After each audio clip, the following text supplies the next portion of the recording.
Поездка в крепость Таб. В народе называют город Марс-Петуний, расположенный на правом берегу реки Хосров на северо-западной окраине города Урс, в 6 километрах к северо-востоку от села Урсадзор.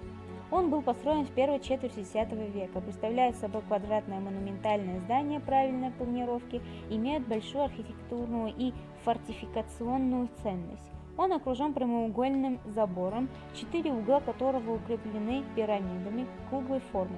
Внутри есть церковь XIII века.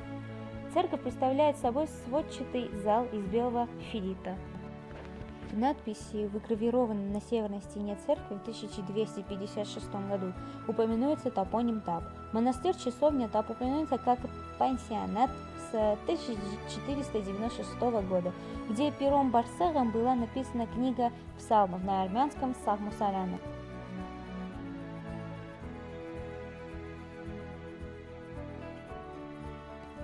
Монастырь Святого Карапета. Согласно одной из надписей, этот монастырь был основан арбелянами в начале XIV века как их семейная могила.